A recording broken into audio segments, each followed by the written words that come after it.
बार भव्य विजय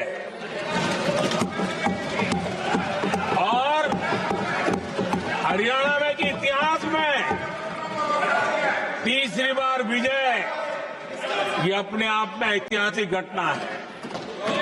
आदरणीय अध्यक्ष जी, महाराष्ट्र में भी ऐतिहासिक परिणाम, जनता जनार्दन के आशीर्वाद, महाराष्ट्र के इतिहास में सत्ता पक्ष के बाद इतनी सीटें पहली बार ये जनता जनार्दन के आशीर्वाद से हम करके आए हैं।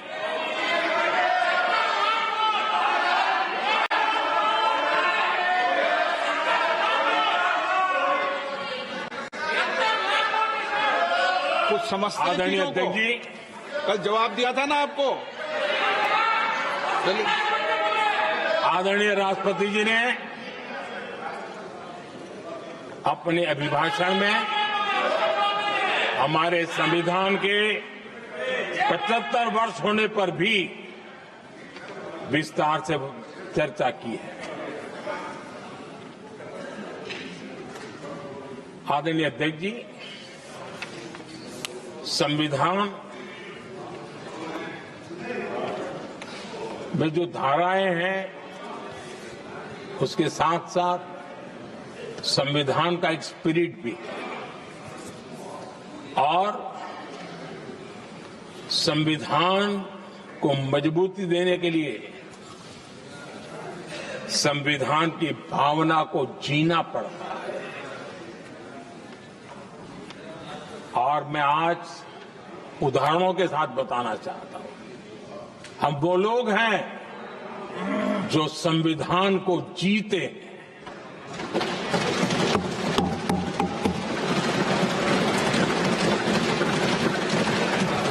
आदरणीय अध्यक्ष महोदय, हमारे यहां ये बात सही है, परंपरा है कि राष्ट्रपति जी जब उद्बोधन करते हैं तो उस सरकार के उस साल के कार्यकाल का ब्यौरा देते हैं। उसी प्रकार से राज्यों में गवर्नर का जो उद्बोधन होता है सदन में, वो उस राज्य के कार्यकलापों का ब्यौरा देते हैं। संविधान और लोकतंत्र का स्पिरिट क्या होता है?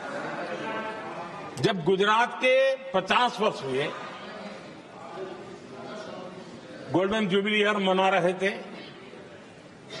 और सद्भाग्य से मुझे उस समय मुख्यमंत्री के रूप में सेवारत था मैं,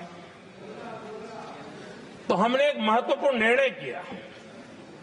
हमने किया इस गोल्डन जुबली ईयर में पिछले 50 वर्ष में सदन में जितने भी गवर्नर के भाषण हुए, मतलब उस समय की सरकारों का ही वाहवाही उसमें होती है, हमने कहा कि उन 50 साल में जितने भी गवर्नर के भाषण हुए हैं सबको ही एक पुस्तक के रूप में तैयार किया जाए, ग्रंथ बनाया जाए और आज सभी लाइब्रेरीज में वो ग्रंथ अवेलेबल है। मैं तो बीजेपी वाला था, गुजरात में तो ज्यादातर कांग्रेस की सरकारें रही थी, उन सरकारों के गवर्नर के भाषण थे, लेकिन उसको भी प्रसिद्ध कराने का काम भाजपा से बना एक मुख्यमंत्री कर रहा था। क्यों? हम संविधान को जीना जानते हैं, हम संविधान को समर्पित है, हम संविधान के स्पिरिट को समझते हैं। आदरणीय अध्यक्ष जी, आप जानते हैं 2014 में जब हम आए तब मान्य विपक्ष नहीं था, रिकॉग्नाइज्ड अपोजिशन पार्टी नहीं थी, उतने अंक भी लेकर के कोई नहीं आए थे। भारत के अनेक कानून ऐसे थे कि हमें पूरी स्वतंत्रता थी उस कानून के हिसाब से काम करने की। अनेक कमेटियां ऐसी थी जिसमें लिखा था लीडर्स ऑफ अपोजिशन उसमें आएंगे, लेकिन अपोजिशन था ही नहीं, रिकॉग्नाइज्ड अपोजिशन नहीं था। ये हमारा संविधान जीने का स्वभाव था, ये हमारा संविधान का स्पिरिट था, ये हमारी लोकतंत्र की मर्यादाओं का पालन करने का इरादा था हमने तय किया कि भले मान्य विपक्ष नहीं होगा, रिकॉग्नाइज अपोजिशन नहीं होगा, लेकिन जो सबसे बड़े दल का सब नेता है उसको मीटिंगों में बुलाएंगे। ये लोकतंत्र का स्पिरिट होता है, तब होता है।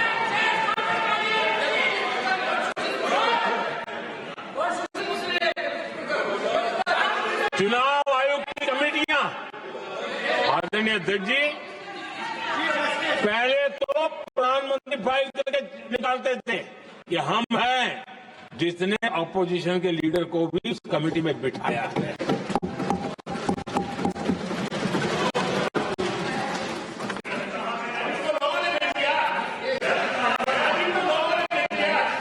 और हमने इसके लिए कानून भी बनाया और आज विधिवत रूप से इलेक्शन कमीशन बनेगा तो अपोजिशन लीडर भी उसके निर्णय की प्रक्रिया में हिस्सा होंगे।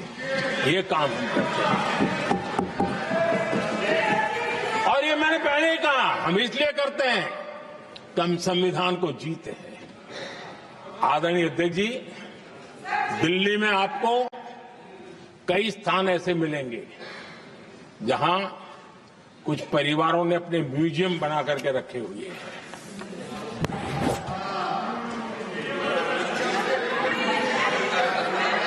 जनता जनार्दन के पैसों से काम हो रहा है।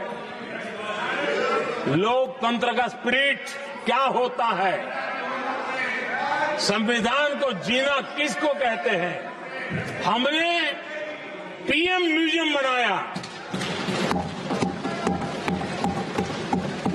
और देश के पहले से लेकर के मेरे पूर्व तक के सभी प्रधानमंत्रियों के जीवन को और उनके कार्य को उस पीएम म्यूजियम बनाया गया है।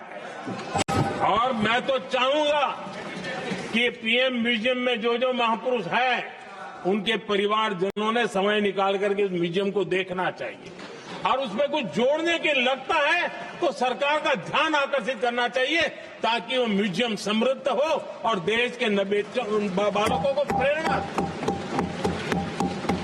ये होता है संविधान की भावना। अपने लिए तो सब करते हैं, खुद के लिए जीने वालों की जमात बहुत छोटी नहीं है। संविधान के लिए जीने वाले यहां बैठे हैं।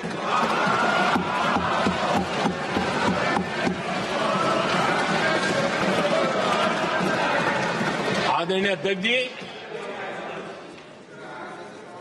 जब सत्ता सेवा बन जाए तो राष्ट्र निर्माण होता है।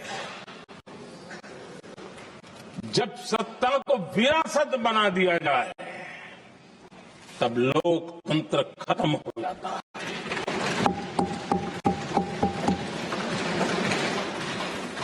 आदरणीय अध्यक्ष जी,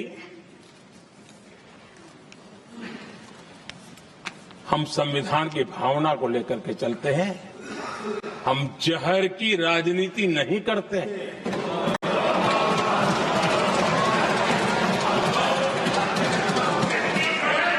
हम देश की एकता को सर्वोपरि रखते हैं और इसलिए सरदार वल्लभ भाई पटेल का दुनिया का सबसे ऊंचा स्टैच्यू बनाते हैं और स्टैच्यू ऑफ यूनिटी देश को जोड़ने का जिस महापुरुष ने काम किया उसका हम स्मरण करते हैं।